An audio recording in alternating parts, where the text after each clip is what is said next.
What's up guys, welcome back to the channel, and in today's video we are covering something that I wish I did not have to talk about or make a video about.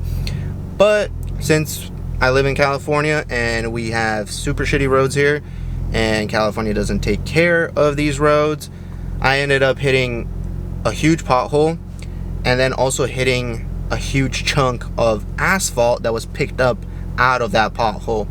And there was no way for me to dodge it. It did a lot of damage to the car. Thankfully, I somehow missed hitting the front bumper, thankfully, and the carbon fiber canards and the carbon fiber bumper are completely intact, so we don't have to worry about that. But it did do a lot of damage, and let me show you guys what we hit. So this is what we hit,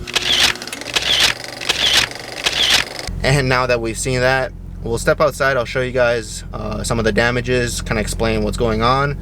But we ended up bending two BBS LMR wheels. We bent a strut, the brand new Olin struts that I've had maybe like 600 miles on the car, less than probably a couple of months now on the car, and maybe a month tops of me driving with these like coilovers.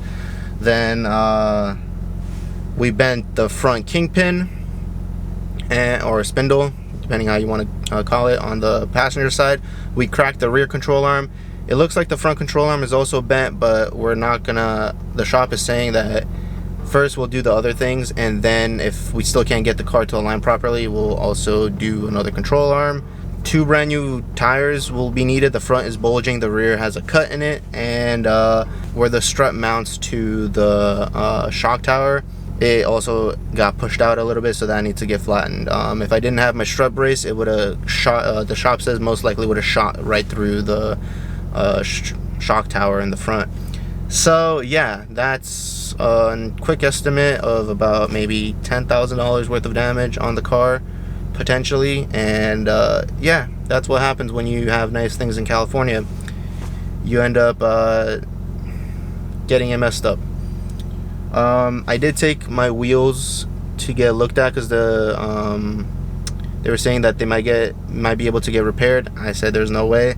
Took it to a shop. The guy looked at the wheels, said these are machined and there's no way for us to repair it, and literally turned around and walked away. Did not want to give me a quote or even an invoice saying that these are not repairable wheels because of the way they are made. And we were able to do a pretty big bend in a forged BBS wheel, so it's kind of crazy what I hit. But yeah, that is that. Hopefully we can get the car repaired within the next month, because this is putting on hold some of the other stuff that I have planned, and it kind of sucks that now we can't do it. We have to concentrate on fixing the car, and it sucks that I have to wait 6 months for new wheels most likely. So there's that. Yeah, with that being said, we saw what the damages are. I'll keep you guys updated. Probably in one of the next videos we're going to be installing these new parts and fixing the car, so hopefully we can get it up and running really fast. And as always, make sure to like, comment, and subscribe, and I'll catch you guys in the next video with more updates as to what needs to get repaired. Peace.